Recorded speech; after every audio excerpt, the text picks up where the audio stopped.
4 दिवस झाले तू आणि आत्याबाई मला अमृताताईच्या खोली जाऊ देत नाहीये. आत्ता त्या धक्क्यातून सावरून ती आपल्याशी बोलायला आली ती केवळ केवळ आर्यनमुळे. त्याला हा सगळा घडलेला प्रकार माहिती आहे. पूर्ण कल्पना आहे त्याला. ह्या माणसाची रदबदली माझ्याकडे कुणीही करू नका, कारण यापुढे माझा आणि ह्यांचा काहीही संबंध नाहीये. घर सोडून जाते या धमकीचा परिणाम नाही झाला की मग जीव देईन ही धमकी.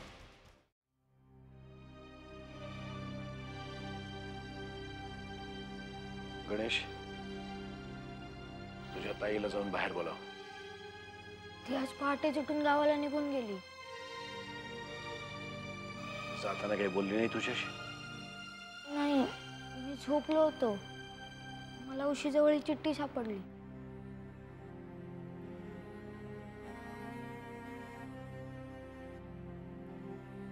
गण्या, मी असं अचानक उठून गावाला जाते, कुणाला काही न सांगता.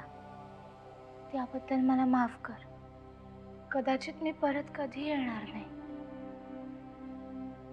पण मी तिथे नाही आले तरी तुला तिथेच राहायचंय. कारण लक्षात ठेव, वामन दादा तुला स्वतःच्या मुलाप्रमाणे मानतात. अमृताताई तुझ्यावर सख्ख्या भावासारखं प्रेम करते.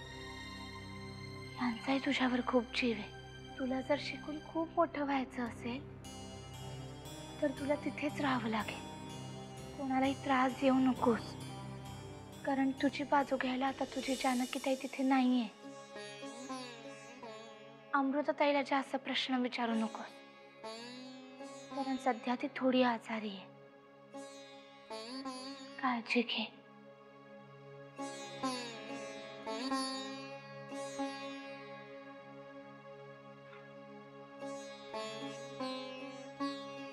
काय अर्थ आहे भाऊजी?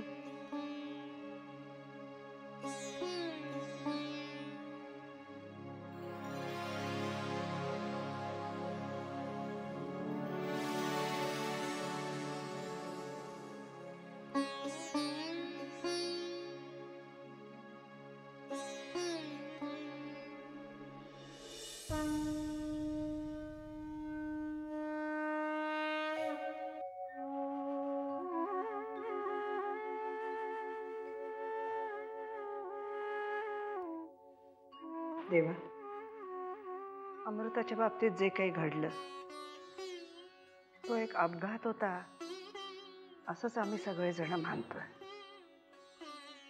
हा अपघात सहन करायची अमृताला शक्ती दे. मोठी धीराची आहे पोरगी, पण तुझा हात पाठीवर असल्याशिवाय हे हलाहल पचवायची शक्ती नाही मिळणार तिला. शक्ती द्या तिला देवा, शक्ती द्या.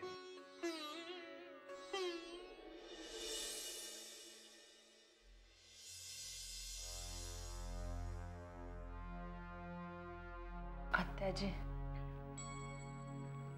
काय ग बाळा?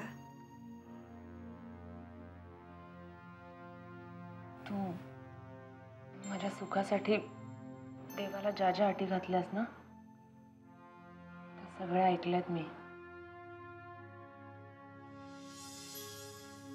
गंमत असते ना, आपल्याला वाटेल तेव्हा आपण देव पाण्यात ठेवतो, आपल्याला वाटेल तेव्हा पालखीत ठेवून नाचवतो. सगळं आपल्या सोयीनुसार, फक्त आपल्यासाठी. कधीतरी निरपेक्ष नजरेने सुद्धा बघता आलं पाहिजे ग देवाकडे. इथून पुढे मी त्याच नजरेने बघणार देवाकडे, गर्दीतल्या एखाद्या अनोळखी चेहऱ्यासारखं. अमृता, प्रयत्न संपतात ना तेव्हा मोठमोठे डॉक्टर्स, शास्त्रज्ञ सुद्धा एका अज्ञात शक्तीकडे बळ मागतात.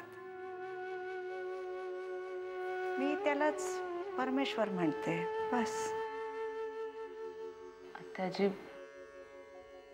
स्वतःच्या देवघरात परमेश्वराला दावणीला बांधून प्रश्न नाही सुटत.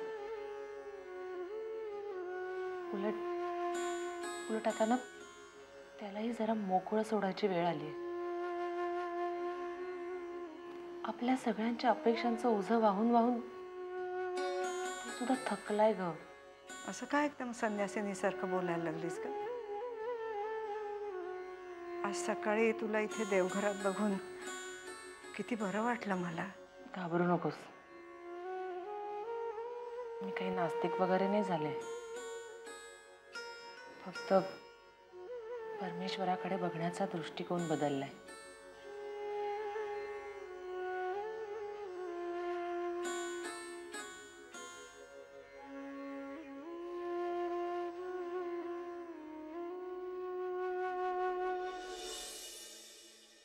अमृता, बोल ना ग. अशी निघालीस का एकदम? बोल बोल. तू जे बोलतीयस ना ते बरं वाटतंय ऐकायला. आत्याजी, काल बाबा बोलले आर्यनशी. नाही म्हणजे काल लवकर आले ना बाबा. मग तुम्ही कोणी भेट करून दिली आर्यनशी? मला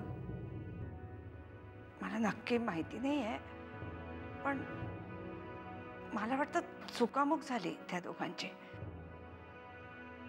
असं मी तरी असं ऐकलं. हं. अच्छा, मला वाटलं झाली असेल भेट म्हणून विचारलं.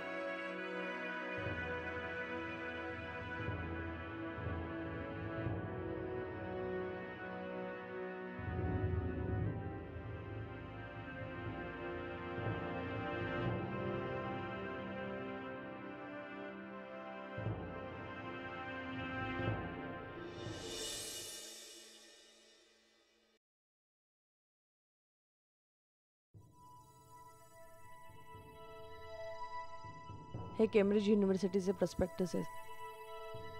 तुला इंटरव्ह्यू द्यायची गरज नाही आहे. तुझं ॲडमिशन जवळजवळ झाल्यातच जमा आहे.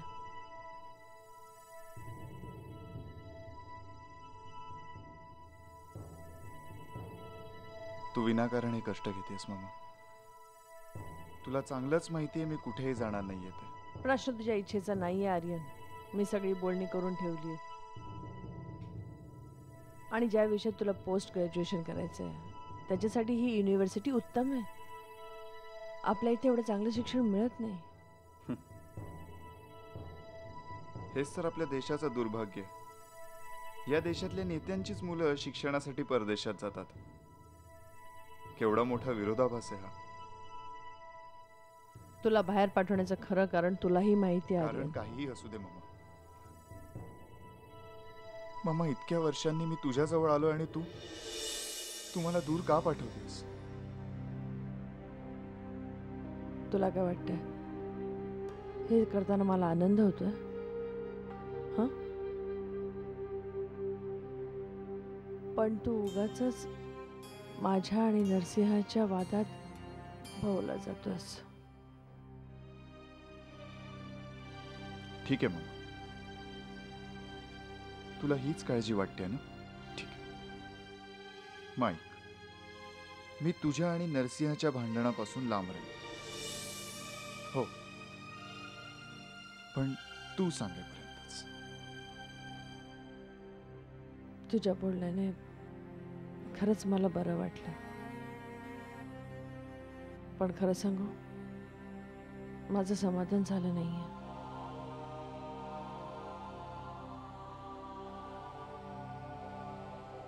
मामा, तू पण ना मामा. काय करू म्हणजे तुझा विश्वास बसेल? वचन देऊ तुला, शपथ घेऊ तुझी.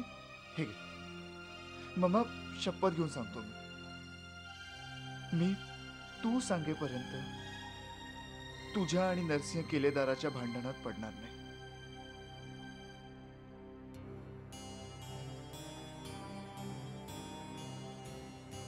पण मामा प्लीज, मला तुझ्यापासून दूर पाठवू नकोस. इतकी वर्ष तुझ्यापासून दूर राहिल्यानंतर आता आता मला तुझी किंमत कळली. Please mamma. तू माझी शपथ घेतलीस ना, माझी खात्री पटली.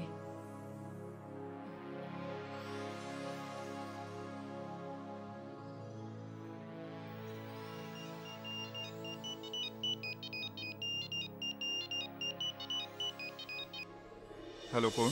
आर्यन, मी बोलते अमृता. मला मला भेटायचं आहे तुला. मम्मा, एक मिनिट. हा.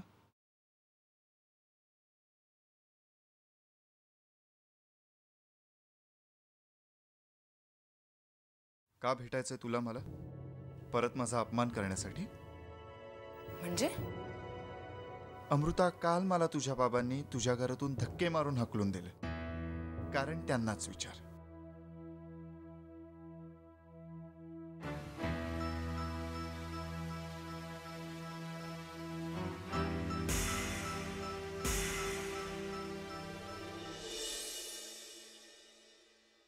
नरसिंहा, कुणालाही न सांगता जानकी रमावतीला निघून गेली. काय चाललंय सगळं नक्की? मला काही माहित नाही.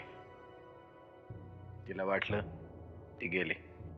अरे, चिवला घेऊन गेली ती. आणि ती अशी तडकाफडकी का गेली हे मी तुला विचारायचं नाही तर कुणाला विचारायचं?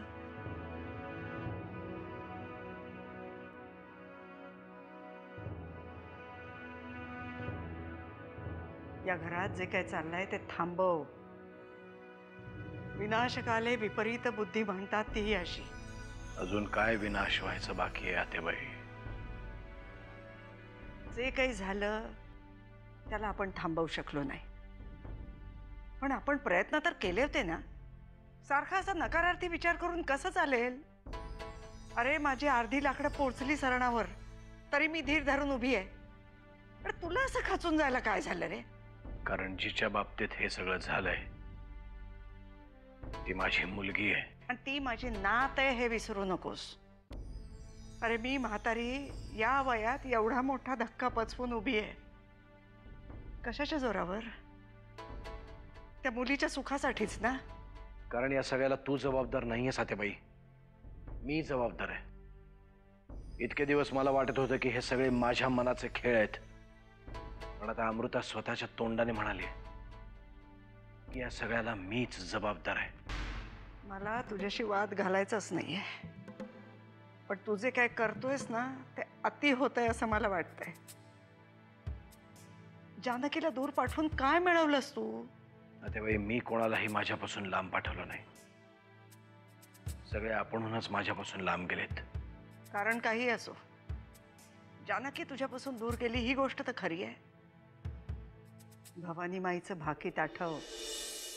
जानकी तुझं कवच आहे, तुझ्या जगण्याचा आधार. वरवर गावंढळ दिसली ना तरी प्रसंगाला समजून घ्यायची ताकद दिली आहे तिला परमेश्वराने. ती आपल्यापैकी कुणामध्येही नाहीये. लक्षात ठेव, जानकी आहे म्हणून तू आहेस.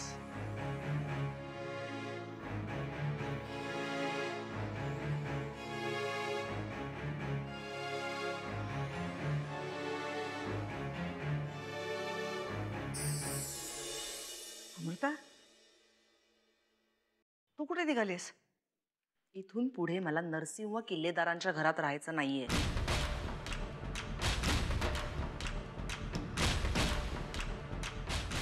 मी हे घर सोडून जाते.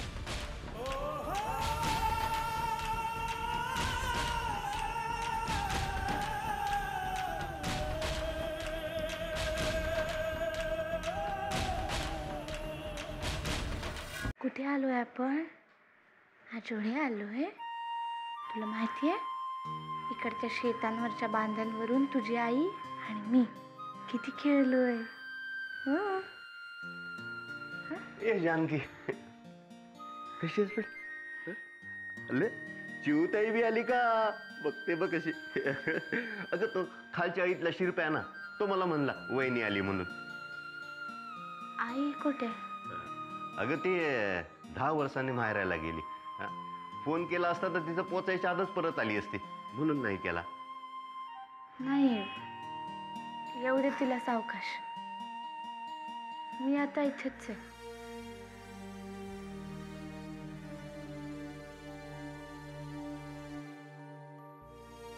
ए पुरी, काय झालंय ते तरी सांग. अगं तुला सोडायला बी कुणी आलं नाही.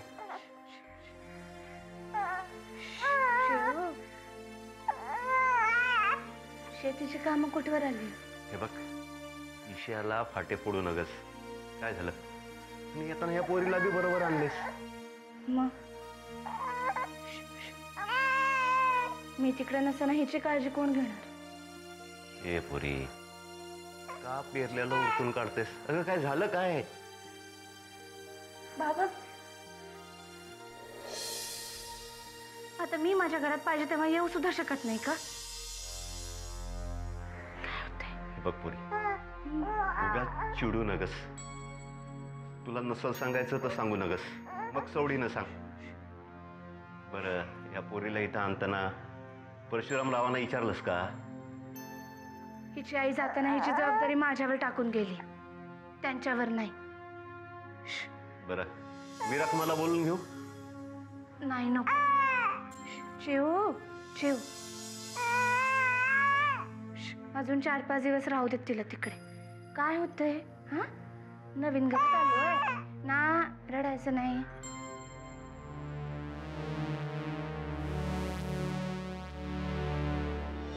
अरे काय चाललंय? काय झालं ते तरी सांगशील मला?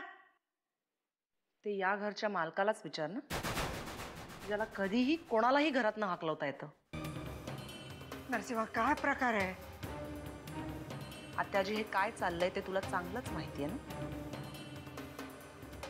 तरीही तू माझ्याशी खोटं बोललीस.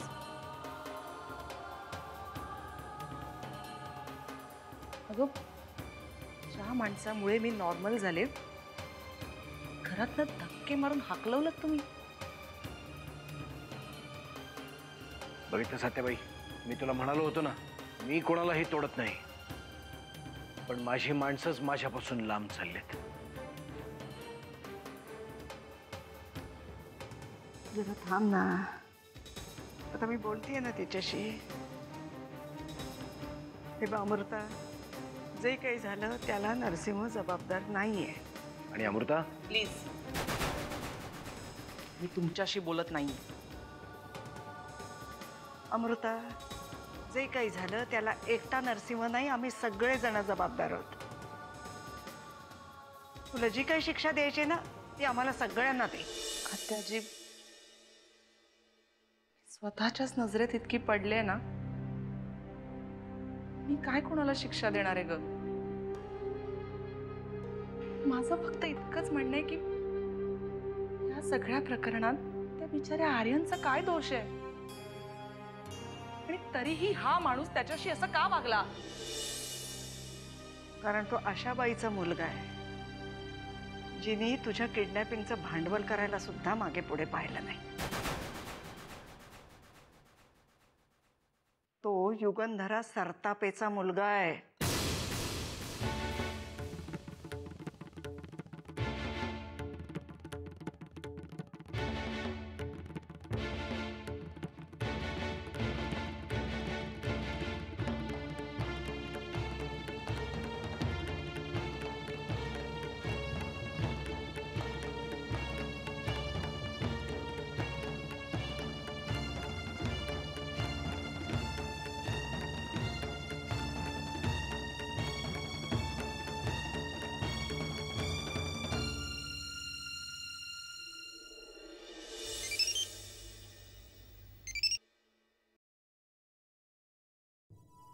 बोला मोराजकर साहेब, कशी आहे तब्येत आता? मी उत्तम. आणि काय मिसेस किल्लेदार, पोलीस आणि सैनिक दोघांनाही आपली पहिली जखम ओली असतानाच नव्यानं मोहीम सुरू करायला लागते. म्हणजे लगेचच पुढची कामं सुरू करणार होय तुम्ही? नाही, जुनीच मोहीम नव्यानं सुरू करणार म्हणतोय. म्हणजे अजून अमृता प्रकरण संपलंय कुठे? अहो, अमृताला ज्याने पळवून नेलं होतं तो तर मेला, अमृता घरी आली. आता आणखीन काय राहिलंय? नाही नाही, जो मेला ना तो खरा गुन्हेगार नव्हता, ते एक प्यादं होतं आणि मला ही प्यादी खेळवणारा माणूस पकडायचा आहे. म्हणजे अजूनही कोणी असण्याची शक्यता आहे? ज्यानं माझ्यावर गोळी चालवली ना तोच या अपहरण नाट्याचा प्रमुख सूत्रधार. मला त्याच्यापर्यंत पोचायचं आहे. पण मिसेस किल्लेदार, यात मला तुमची मात्र मदत लागणार आहे. पण मी सध्या रमावतीला असते. गरज पडली तर मी तुम्हाला तिकडेही येऊन भेटेन. आशा आहे तुम्ही मला संपूर्ण सहकार्य कराल. नक्कीच. मग ऐका,